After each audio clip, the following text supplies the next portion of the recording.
भारत की उत्तर दिशा में हिमालय पर्वत श्रृंखला पर सफेद नजर आने वाले बर्फ के पहाड़ फैले हुए हैं।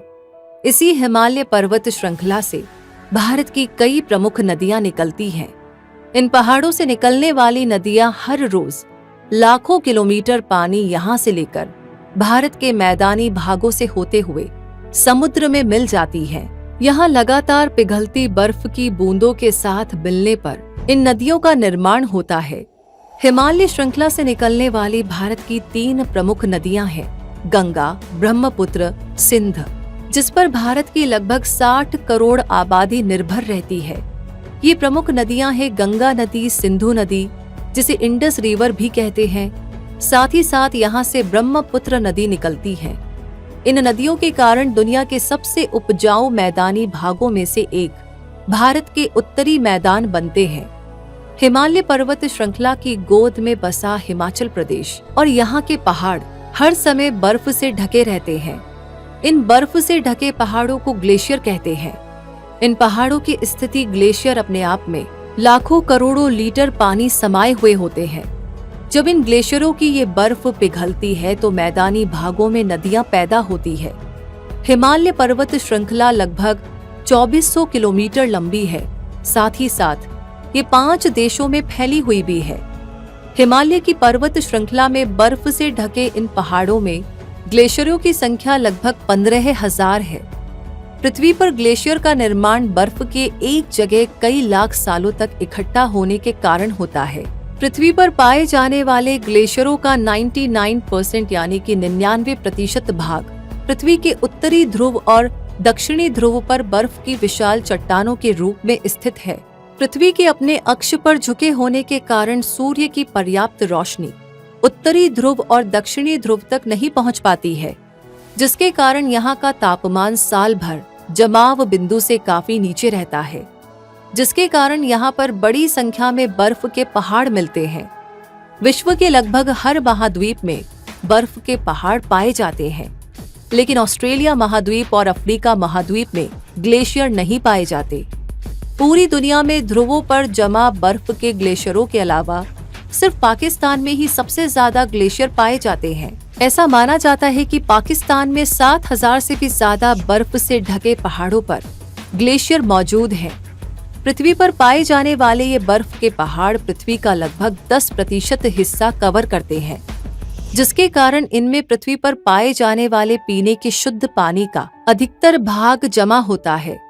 अंटार्कटिका महाद्वीप को हम ग्लेशियर से बना मान सकते हैं, क्योंकि यहाँ की लगभग 98% जमीन ग्लेशियर से ढकी हुई है। अंटार्कटिका महाद्वीप का क्षेत्रफल लगभग 13.2 मिलियन वर्ग मील है, जबकि 13 मिलियन वर्ग मील पर बर्फ की मोटी चादर बिछी हुई है, जिसकी औसत मोटाई लगभग 21 मीटर तक होती है। इसके अलावा यहाँ से ज्यादा बर्फ ग्रीनलैंड और पैटागोनिया महाद्वीप में पाई जाती है। अगर पूरी दुनिया में सिर्फ अंटार्कटिका और ग्रीनलैंड महाद्वीप में पाई जाने वाली बर्फ की मात्रा को देखा जाए तो यहाँ पर लगभग 1,70,000 किलोमीटर क्यूब बर्फ उपस्थित है। पृथ्वी का 3/4 भाग समुद्र से घिरा हुआ है और सिर्फ 1/4 भाग पर स्थल आकृति फैली हुई है। समुद्र का पानी अनेक प्रकार के लवण और अम्लों की उपस्थिति के कारण खारा होता है। इस कारण से इसका पानी पीने के योग्य नहीं होता। धरती पर पीने का पानी ग्लेशियर पर जमी बर्फ, नदी, तालाबों, झीलों और भूगर्भ में स्थित पानी है। पृथ्वी पर पाए जाने वाले पीने के शुद्ध पानी का 69% भाग सिर्फ पहाड़ों पर जमी बर्फ के रूप में मौजूद है और यहाँ से लगातार पिघलती बर्फ अनेक नदियों को जन्म देती है। जब सर्द ऋतु आती है तो ये ग्लेशियर पानी को बर्फ के रूप में लगातार इकट्ठा करते रहते हैं और जब ग्रीष्म ऋतु आती है तो इससे बढ़ने वाली गर्मी के कारण यहाँ पर सर्दियों के मौसम में इकट्ठा की गई बर्फ लगातार पिघलने लगती है, जिसके कारण मैदानी भागों को पानी की आपूर्ति हो पाती है, जिससे एक जलस्रोत बनता है और ये जलस्रोत पृथ्वी पर पेड़ पौधों, मानव, पशु पक्षियों की जल आपूर्ति करता है। आपने देखा होगा कि फ्रिज में जमाई जाने वाली बर्फ और पहाड़ों पर जमी हुई बर्फ में अंतर होता है। जहां फ्रिज में जमाई जाने वाली बर्फ सफेद और पारदर्शी कलर की दिखाई देती है, तो वहीं ग्लेशियर में जमी ये बर्फ नीले कलर की दिखाई देती है। अब ऐसा क्यों होता है? तो इसका जवाब है कि फ्रिज में जमाई जाने वाली बर्फ में बहुत सारी हवा के बबल्स इकट्ठा हो जाते हैं और इन बबल्स के कारण बर्फ सफेद दिखाई देती है, जबकि ग्लेशियरों पर जमा होने वाली बर्फ में इस तरह के हवा के बुलबुलों की अनुपस्थिति होती है, जिसके कारण यहाँ की बर्फ फ्रिज की बर्फ से अलग दिखाई देती है। इसके अलावा ग्लेशियर की बर्फ के नीले कलर के दिखाई देने का दूसरा कारण प्रकाश का परावर्तन भी है। प्रकाश 7 अलग अलग रंगों से मिलकर बना होता है। हम जानते हैं कि कोई भी पदार्थ जो प्रकाश की उपस्थिति में होता है तो वो प्रकाश में पाए जाने वाले रंगों को अवशोषित कर लेता है और जिस कलर को वो अवशोषित नहीं कर पाता है उसे परावर्तित कर देता है और यही परावर्तित कलर उस पदार्थ का बेसिक कलर बन जाता है। ऐसा ही पानी के अणुओं के द्वारा किया जाता है। पानी के अणु प्रकाश के सभी कलर्स को अवशोषित कर लेते हैं और ब्लू कलर को परावर्तित कर देते हैं, जिसके कारण पानी का रंग नीला दिखाई देता है। यही कारण है कि पहाड़ों में जमी बर्फ का रंग भी नीला होता है। ग्लेशियर अनेक प्रकार के होते हैं। ये पर्वतों की चोटियों से लेकर समतल जगहों तक पाए जाते हैं। इनके आकार, इनके थर्मल विशेषताओं के आधार पर इन्हें अलग अलग भागों में बांटा जा सकता है।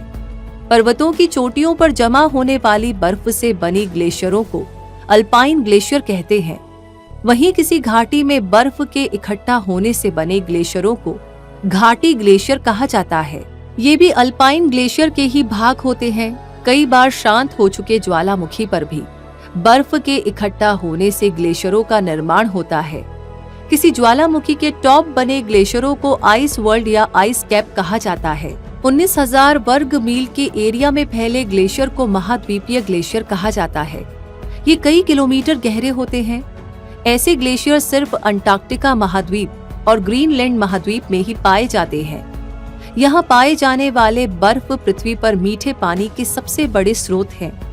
यहाँ जमी बर्फ में इतना पानी है कि यदि ये सभी ग्लेशियर एक साथ पिघल जाए तो समुद्र के जल स्तर में 70 मीटर की बढ़ोतरी हो जाएगी।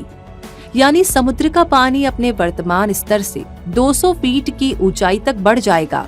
समुद्र के किनारे भी कुछ ऐसे ग्लेशियर पाए जाते हैं। अंटार्कटिका महाद्वीप में समुद्र के किनारे ग्लेशियर पाए जाते हैं। ये ग्लेशियर टाइड वाटर ग्लेशियर कहलाते हैं।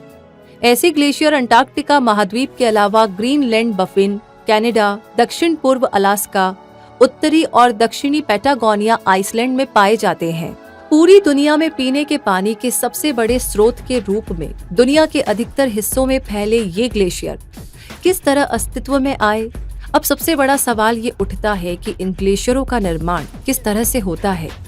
क्या ये ग्लेशियर मानव के जन्म लेने के पहले ही अस्तित्व में आ गए थे?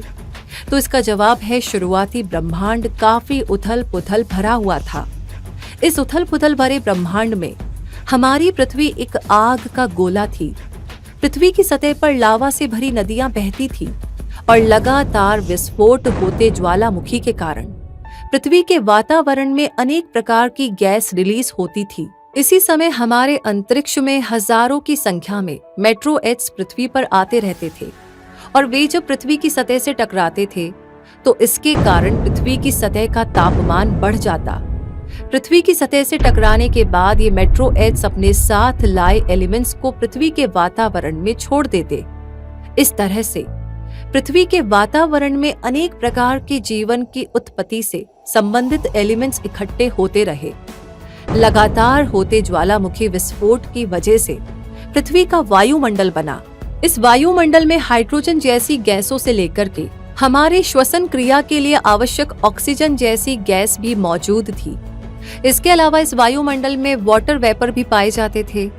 इस समय बने वायुमंडल में मीथेन गैस की अधिकता थी और कार्बन डाइऑक्साइड की भी अधिकता थी। दोनों ही जैसे वाटर वेपर के साथ मिलकर पृथ्वी की सतह पर बारिश कर रहे थे। इस बारिश की वजह से लावा से भरी तपती पृथ्वी की सतह ठंडी होने लगी और पृथ्वी पर जीवन पनपने लगा। पृथ्वी पर पेड़ पौधों के जन्म के बाद फोटोसिंथेसिस क्रिया के द्वारा पृथ्वी के वायुमंडल में फैली कार्बन डाइऑक्साइड का स्तर घटने लगा और अब पृथ्वी पर सामान्य बारिश होने लगी।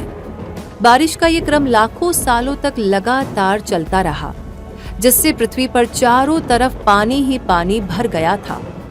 पृथ्वी अब पानी से भरा हुआ एक बड़ा गोला बन गई थी। पृथ्वी पर बड़े बड़े महासागर बन रहे थे और लगातार जीवन पनप रहा था। लेकिन अचानक से पृथ्वी का वातावरण का तापमान घटने लगा। पृथ्वी पर बहने वाला पानी जमने लगा। ये हिम युग की शुरुआत थी, जो आज से लगभग 2.4 से 2.1 अरब साल पहले पृथ्वी पर शुरू हुआ यूरोनाई नाम का हिमयुग था।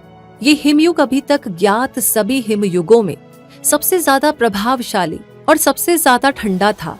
अब तक के सबसे ठंडे हिमयुग के कारण पृथ्वी पर बहने वाला पूरा पानी जम गया, तो वहीं पृथ्वी की जलवायु भी जमने लगी। इसके कारण पृथ्वी की सतह का तापमान माइनस में चला गया। पृथ्वी एक बड़े बर्फ के गोले में बदल गई। महासागरों का जल स्तर घट करके 100 मीटर से भी कम रह गया। ये हिमयुग इतना भयंकर था कि इसकी वजह से पहली बार धरती के ऊंचे ऊंचे पहाड़ों में बर्फ जमने का सिलसिला शुरू हुआ। बर्फ जमने के इस सिलसिले ने ही बर्फ के बड़े बड़े पहाड़ पृथ्वी पर बनाए और पीने के पानी के स्रोत को बर्फ के रूप में स्टोर करना शुरू किया। सबसे पहला ये हिमयुग 1 अरब सालों तक चलने वाला अभी तक का सबसे भयंकर सर्दी वाला और सबसे लंबा हिमयुग माना जाता है। इस युग के शुरू होने में 1 अरब साल के बाद पृथ्वी के ज्वालामुखी अचानक से फट पड़े। ज्वालामुखी के विस्फोट से शांत हो चुकी पृथ्वी अरबों सालों तक बर्फ के नीचे दबी रही, तो वहीं एक बार फिर से पृथ्वी के हर हिस्से पर ज्वालामुखी दिखाई देने लगी। इन ज्वालामुखी से निकलने वाले लावा और इनके कारण उत्सर्जित होने वाली कार्बन डाइऑक्साइड गैस ने पृथ्वी के वातावरण के तापमान को बहुत ज्यादा बढ़ा दिया। इस बढ़ते तापमान ने ही धीरे धीरे पृथ्वी की सतह पर जमा बर्फ को पिघलाना शुरू किया। इस पिघलती बर्फ की वजह से पृथ्वी की सतह पर नदियों का जन्म हुआ, तो छोटे छोटे पोखर, तालाब और महासागरों को फिर से अपना स्वरूप प्रदान किया। जिंदगी एक बार फिर से खिलने लगी थी। हिमयुग के आने और जाने का ये सिलसिला अभी खत्म नहीं हुआ था। ये सिलसिला तो अभी शुरू ही हुआ था और अरबों सालों तक चलने वाले पहले हिमयुग के निशान अभी तक पृथ्वी की सतह से हटे भी नहीं थे कि आज से लगभग 85 से 63 करोड़ों सालों पहले एक बार फिर से पृथ्वी का तापमान घटने लगा। एक बार फिर से पृथ्वी के समुद्र और नदियां जमने लगी। ये संकेत थे पृथ्वी पर एक नए युग की शुरुआत के। आज से लगभग 85 करोड़ सालों पहले पृथ्वी पर क्रायोजेनिक हिमयुग की शुरुआत हुई। ऐसा माना जाता है कि पिछले 1 अरब सालों में पृथ्वी पर आए हिमयुग में से ये हिमयुग सबसे ठंडा हिमयुग था। ये हिमयुग में इतना ज्यादा ठंडा था कि इसने पृथ्वी पर स्थित हर चीज को पूरी तरह से जमा दिया और पृथ्वी को एक बर्फ का गोला बना दिया। ऐसा कहा जाता है कि क्रायोजेनिक हिमयुग के समय पृथ्वी पर इतनी ज्यादा बर्फ उपस्थित थी कि यदि पृथ्वी को अंतरिक्ष से देखा जाता तो ये बर्फ का एक सफेद गोला दिखाई देती। ये हिमयुग पिछले 63 करोड़ वर्ष तक अस्तित्व में था।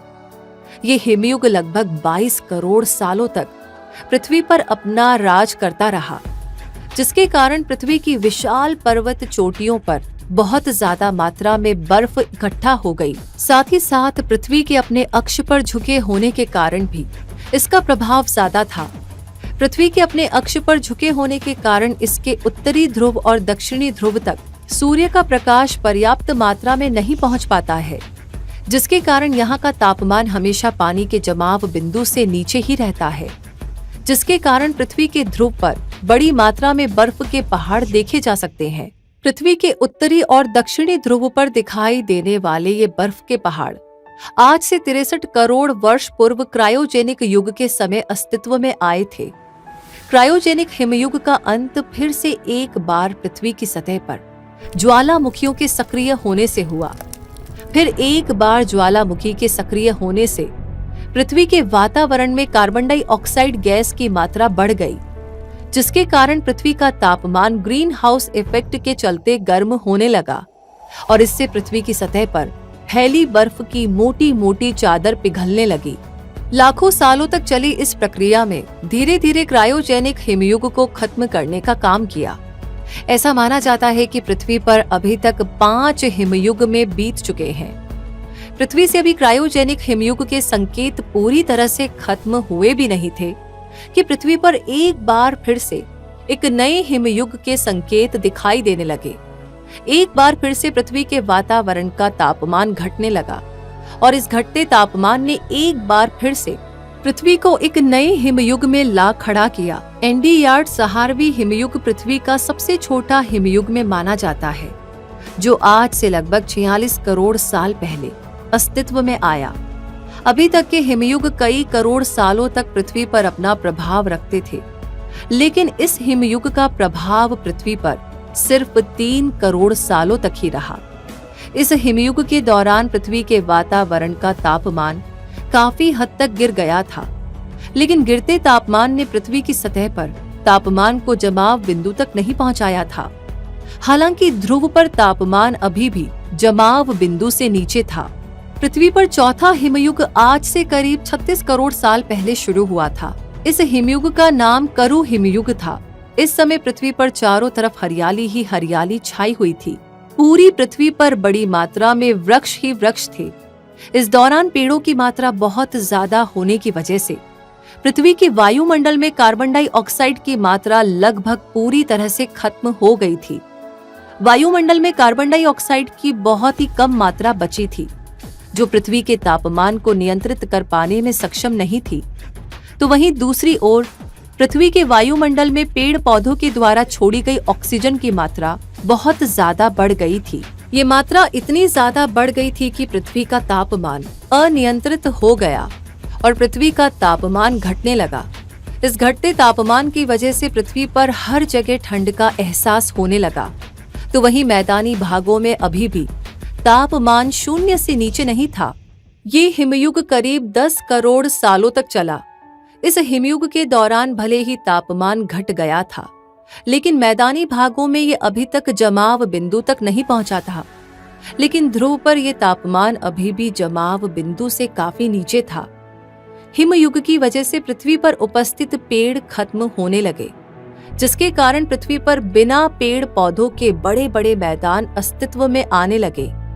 हमें लगता होगा कि हिमयुग का मतलब होता है कि सब कुछ खत्म होना और उसके कारण पृथ्वी पर हर चीज का खत्म हो जाना। लेकिन ये हिमयुग पृथ्वी पर नए जीवन की शुरुआत भी करते हैं। तो कुछ ऐसा ही इस हिमयुग के कारण हुआ। पृथ्वी पर पेड़ पौधों की अधिकता की वजह से जीवों का विकास सही तरह से नहीं हो पा रहा था, क्योंकि सूर्य से आने वाली रोशनी पर्याप्त मात्रा में पृथ्वी तल पर नहीं पहुंच रही थी। इसलिए जरूरी था कि जीवों के विकास के लिए इन पेड़ों का खत्म होना। इस हिमयुग ने ही पृथ्वी पर नए जीवों के विकास के लिए पेड़ों को खत्म करने का काम किया। हिमयुग के दौरान पृथ्वी पर बड़े बड़े मैदानी भाग अस्तित्व में आने लगे और जब ये हिमयुग बीता तो इसके कारण इन मैदानी भागों में बड़े बड़े घास के मैदान अस्तित्व में आए। इन घास के मैदानों में नए प्रकार के जीवों ने जन्म लेना शुरू किया। इन घास के मैदानों में पाए जाने वाले शेर, हिरण जैसे जीव हिमयुग के खत्म होने के बाद ही अस्तित्व में आए थे। पृथ्वी पर समय समय पर आने वाले हिमयुग पृथ्वी पर विकास की यात्रा में अपना सहयोग देते हैं। पृथ्वी पर अगला हिमयुग लगभग आज से 25 लाख साल पहले शुरू हुआ था। ये हिमयुग और पहले के हिमयुगों की तरह जमा देने वाला नहीं था। इस हिमयुग में पृथ्वी का तापमान कम जरूर हुआ था, लेकिन ये हिमयुग ध्रुव के अलावा मैदानी भागों में तापमान को जमाव बिंदु से नीचे ले जाने में पूरी तरह से नाकाम रहा। इस हिमयुग के दौरान अनेकों बार तापमान कम ज्यादा होता रहा, जिसके कारण पृथ्वी पर पाए जाने वाले समुद्रों का जल स्तर भी कम ज्यादा होने लगा। जब इसी हिमयुग के दौरान तापमान बढ़ता तो ग्लेशियर से पिघल कर के बर्फ नदियों में बहने लगती, जिससे समुद्र का जल स्तर बढ़ने लगता। तो वहीं जब हिमयुग में ये तापमान घटता तो इसकी वजह से ग्लेशियर पर पानी बर्फ के रूप में जमा होने लगता। तो वहीं दुनिया के दूसरे हिस्सों में अलग अलग जगहों पर नए नए ग्लेशियरों का निर्माण होने लगा। हिमयुग मुख्य कारण ही पृथ्वी के उत्तरी ध्रुव से लेकर दक्षिणी ध्रुव तक ऑस्ट्रेलिया और अफ्रीका महाद्वीप को छोड़कर पूरी दुनिया में हर जगह ग्लेशियर पाए जाते हैं। ऐसा माना जाता है कि हम अभी भी क्वाटरनरी हिमयुग में जी रहे हैं। ऐसा माना जा रहा है कि पृथ्वी पर अंतिम हिमयुग का अभी समापन नहीं हुआ है। ये हिमयुग अभी भी अस्तित्व में है। इसके पक्ष में प्रमाण देते हुए वैज्ञानिक कहते हैं कि ध्रुव पर जमी बर्फ ग्रीनलैंड महाद्वीप में जमी हुई बर्फ के इस हिमयुग के पृथ्वी पर होने के सबूत देते हैं। अगर ये हिमयुग पूरी तरह से खत्म हो जाता तो उत्तरी ध्रुव, दक्षिणी ध्रुव पर और दूसरे महाद्वीपों में जमा बड़े बड़े ग्लेशियर पूरी तरीके से पिघल जाते और पृथ्वी पर बर्फ का नामो निशान नहीं होता। अगर इस बात को सच माना जाता है तो हम कह सकते हैं कि अरबों साल पहले पृथ्वी पर शुरू हुए हिमयुग भी कभी खत्म नहीं हुए, बल्कि वे अपना प्रभाव कम ज्यादा करते रहे हैं, जिसकी वजह से हमने इन हिमयुगों का नाम अलग अलग रख लिया। हम कह सकते हैं कि आज से लगभग 1 अरब साल पहले शुरू हुए पहले हिमयुग से लेकर आज तक क्वार्टरली हिमयुग तक पृथ्वी पर कभी हिमयुग का खात्मा हुआ ही नहीं। अगर हिमयुग खत्म हो जाते तो पृथ्वी के ग्लेशियरों पर जमा बर्फ पूरी तरह से पिघलकर पृथ्वी के समुद्रों में चली जाती, जिसके कारण इस पृथ्वी का स्थलमंडल समुद्र की गहराइयों में समा जाता और पृथ्वी पर जीवन का अस्तित्व पूरी तरह से खत्म हो जाता। लेकिन मानवीय गलतियों की वजह से पर्यावरण प्रदूषण की मात्रा बहुत ज्यादा बढ़ गई है। हमारे द्वारा पृथ्वी से निकाले जीवाश्म ईंधन का उपयोग भी बहुत ज्यादा मात्रा में होने लगा है, जिसके कारण पृथ्वी के वायुमंडल में कार्बन डाइऑक्साइड, क्लोरोफ्लोरोकार्बन, मीथेन जैसी गैसों की मात्रा बढ़ने लगी है। इन गैसों की बढ़ती मात्रा ने पृथ्वी के औसत तापमान को बढ़ा दिया है, जिसे हम ग्लोबल वार्मिंग कहते हैं। पृथ्वी के लगातार बढ़ते तापमान ने दुनिया भर के ग्लेशियरों को पिघलाने का काम शुरू कर दिया है, जिसके कारण पिघलती हुई ये बर्फ लगातार समुद्र के जल स्तर को बढ़ा रही है। समुद्र के बढ़ते जल स्तर के कारण महासागरों में पाए जाने वाले अनेक द्वीपीय देशों पर अपने अस्तित्व को बचाए रखने का संकट खड़ा हो गया है। पिछली शताब्दी से पृथ्वी का तापमान इतना बढ़ गया है कि अनेक द्वीप समुद्र की गहराई में समा गए हैं। तो वहीं जंगलों की बेहताश बढ़ती कटाई के कारण भी वातावरण में कार्बन डाइऑक्साइड की मात्रा बढ़ रही है, क्योंकि उत्सर्जित होती कार्बन डाइऑक्साइड की मात्रा को पर्याप्त मात्रा में अवशोषित करने के लिए पृथ्वी पर पर्याप्त संख्या में पेड़ नहीं है, जिसके कारण पृथ्वी का औसत तापमान बढ़ गया है। लेकिन अब सवाल ये उठता है कि क्या सच में पृथ्वी का तापमान मानवीय गलतियों, फॉसिल फ्यूल के उपयोग में बढ़ती बढ़ोतरी और घटते जंगल का ही परिणाम है? सही क्या है ये तो आपको तय करना है, क्योंकि उपलब्ध आंकड़े बताते हैं कि पृथ्वी पर ग्लोबल वार्मिंग की समस्या अनेकों बार बढ़ी है। ये समस्या ऐसे समय भी बढ़ी है जब मानव का अस्तित्व ही नहीं था, यानी हिमयुग की वजह से पूरे तरीके से सफेद बर्फ का गोला बनी पृथ्वी अपने इस वर्तमान स्वरूप में आने के लिए इसके वायुमंडल में गैसों के सहयोग से इसका तापमान बढ़ाती है, और इस बढ़ते तापमान को ही ग्लोबल वार्मिंग कहते हैं। जब हिमयुग शुरू होता है तो तापमान घटता है, और जब हिमयुग में खत्म होता है तो पृथ्वी का औसत तापमान बढ़ता है। ऐसा पृथ्वी पर अनेकों बार हो चुका है। तो क्या ये माना जाए कि लगभग 25 लाख साल पहले शुरू हुआ ये क्वार्टरनरी हिमयुग अपने अंतिम चरण की ओर है, जिसके कारण ही पृथ्वी का औसत तापमान बढ़ रहा है? क्या ये माना जाए कि इस बढ़ते तापमान के कारण ही ग्लेशियरों की बर्फ जब तय मात्रा से ज्यादा पिघलने लगेगी, तब इन ग्लेशियरों की बर्फ को बचाने के लिए एक बार फिर से पृथ्वी पर नए हिमयुग की शुरुआत होगी?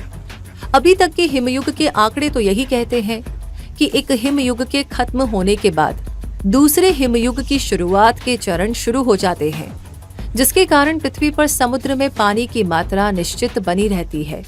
या फिर ये माना जाए कि मानव के द्वारा की जा रही गलतियां, पृथ्वी से खत्म किए जा रहे जंगल इस हिमयुग को इसके बीतने के समय से पहले ही खत्म कर देंगे, जिसके कारण नए हिमयुग तक पृथ्वी के सभी ग्लेशियर पिघलकर समुद्र में समा जाएंगे और ये पृथ्वी पूरे तरीके से समुद्र के पानी के अंदर समा जाएगी और ये जनजीवन, ये प्रकृति सब खत्म हो जाएंगे। मानव द्वारा काटे जा रहे जंगल इस बात की ओर इशारा करते हैं कि जिस तेजी के साथ हम उन्नति करते जा रहे हैं, उसके कारण तय सीमा से भी ज्यादा तेजी के साथ पृथ्वी का औसत तापमान बढ़ता जा रहा है, जो कि हमारे लिए किसी खतरे की घंटी से कम नहीं है। इसलिए मानव की गलतियों का यही परिणाम है कि हम इस हिमयुग को इसके समय से पहले ही खत्म करके अपने अस्तित्व पर सवालिया निशान खड़ा कर रहे हैं। अपने अस्तित्व को बचाने के लिए हमें अपनी जीवन शैली को सुधारते हुए पर्यावरण संरक्षण की तरफ ध्यान देना होगा, ताकि तेजी से खत्म होते इस हिमयुग को खत्म होने से रोका जा सके, क्योंकि ये हिमयुग ही हमारे अस्तित्व को बचा सकते हैं। ये हिमयुग ही पृथ्वी पर पेड़ पौधों से लेकर पशु पक्षियों की प्रजातियों को बचा सकते हैं। ग्लेशियरों पर पाई जाने वाली बर्फ को भी हिमयुग ही बचा सकते हैं, क्योंकि इन्हीं हिमयुगों से बचे हुए ग्लेशियर की बर्फ पृथ्वी पर पाए जाने वाले सभी जीवों के लिए पीने के लिए पर्याप्त मात्रा में पीने का पानी उपलब्ध करवाती है। ऐसा नहीं है कि पृथ्वी के उत्तरी और दक्षिणी ध्रुव पर पाए जाने वाले बर्फ के विशाल पहाड़, ये ग्लेशियर सिर्फ धरती पर ही पाए जाते हैं, क्योंकि इन ग्लेशियरों के सबूत हमें मंगल ग्रह के उत्तरी ध्रुव पर भी मिल चुके हैं। यहाँ पर पाई जाने वाली बर्फ भी पृथ्वी के ध्रुव पर पाई जाने वाली बर्फ के समान ही है। मंगल पर मिलने वाले इन ग्लेशियरों और दूसरे स्थलीय सबूतों के आधार पर वैज्ञानिकों ने कंप्यूटर मॉडल विकसित किया है। जब इस कंप्यूटर मॉडल में मंगल पर मिले आंकड़ों को शामिल किया जाता है, तो ये मंगल पर ग्लेशियरों की एक बड़ी संख्या को दिखाता है, जिसका मतलब है कि अतीत में मंगल ग्रह पर भी पृथ्वी की तरह ही बड़ी संख्या में ग्लेशियर मौजूद थे। जिस रूप में पृथ्वी के उत्तरी ध्रुव से लेकर दक्षिणी ध्रुव तक ग्लेशियरों का विस्तार है, ठीक उसी रूप में मंगल की दक्षिणी और उत्तरी ध्रुव पर बर्फ से घिरी बड़ी बड़ी चट्टानें यानी ग्लेशियर के सबूत मिल चुके हैं। मंगल के ध्रुवीय केंद्रों पर मिले अवशेष हमें बताते हैं कि कालांतर में मंगल का विकास भी पृथ्वी के जैसे ही हुआ था। मंगल पर भी जीवन की संभावनाओं ने जन्म लिया था, लेकिन यहाँ हिमयुग के बहुत तेजी के साथ खत्म होने के कारण मंगल की सतह पर जमी बर्फ और इसके पहाड़ों पर जमे ग्लेशियर पिघलने लगे और लगातार लाखों सालों तक ये ग्लेशियर पिघलते रहे। अंत में मंगल के वातावरण में बढ़ती ग्रीन हाउस गैसों की मात्रा की वजह से मंगल की सतह से पानी और ग्लेशियर के सबूत पूरी तरह से खत्म हो गए, जिसके कारण मंगल आज बंजर और बेजान नजर आता है। मंगल का ये हाल हमें चेतावनी देता है कि यदि हमने अपनी गलतियों के चलते और अपने भौतिक विकास के चलते पृथ्वी के ग्लेशियरों को नहीं बचाया, तो हमारा अस्तित्व हमेशा के लिए खत्म हो जाएगा। तेजी से खत्म होते इस हिमयुग को नहीं रोका तो हमारी पृथ्वी भी एक दिन मंगल ग्रह जैसे ही हो जाएगी। ग्लेशियर जलवायु पर काफी बड़ा प्रभाव डालते हैं। ग्लेशियरों की पिघलती बर्फ समुद्रों के जल स्तर को बढ़ाती है, तो इसके कारण समुद्र का तापमान बदलने लगता है। इस बदलते टेम्परेचर की वजह से समुद्र में पाए जाने वाले पेड़ पौधे और जीवों की प्रजाति पर इसका असर साफ दिखाई देता है। ग्लेशियरों की पिघलती बर्फ की वजह से समुद्र का टेम्परेचर घटने लगता है, जिससे अनेक प्रकार के जलीय जीवों के खत्म होने का अंदेशा बढ़ गया है। तो वहीं बढ़ते समुद्र के जल स्तर की वजह से समुद्र में स्थित अनेक द्वीपों के समुद्र में समा जाने का खतरा भी बढ़ गया है। जब समुद्र का जल स्तर बढ़ता है तो इससे बेमौसम बरसात होने लगती है। कहीं पर बहुत ज्यादा पानी बरसता है तो कहीं पर पानी बिल्कुल भी नहीं बरसता, जिससे कुछ जगहों पर बहुत ज्यादा मात्रा में पानी बरसने के कारण बाढ़ के हालात पैदा हो जाते हैं। तो वहीं कुछ जगहों पर बारिश की कमी के कारण सूखे की स्थिति उत्पन्न हो जाती है। इन विषम परिस्थितियों के कारण रेगिस्तान का विस्तार भी होने लगता है। ग्लेशियरों में जमा बर्फ की स्थिति का अध्ययन करके वैज्ञानिक पिछले हजारों सालों में हुए पर्यावरणीय परिवर्तनों को अध्ययन करते हैं। अध्ययनों से वैज्ञानिकों ने स्पष्ट किया है कि पिछले कई हजारों सालों के दौरान ग्लेशियरों के पिघलने की रफ्तार इतनी तेज नहीं रही जितनी तेज रफ्तार साल 2000 के बाद में दर्ज की गई है। वैज्ञानिकों ने बताया कि साल 2000 के बाद ग्लेशियरों में जमा बर्फ तेजी से पीछे हट रही है, जो सबसे बड़ी चिंता का विषय है। कुल मिलाकर के बात यह है कि हमारे अस्तित्व को बचाए रखने के लिए हमें ग्लेशियर के अस्तित्व को बचाना होगा। ग्लेशियर बचेंगे तो ही हम बचेंगे, हमारी ये प्रकृति बचेगी। इस प्रकृति में विचरण करने वाली अनेक प्रजातियों के जीव सुरक्षित रह पाएंगे।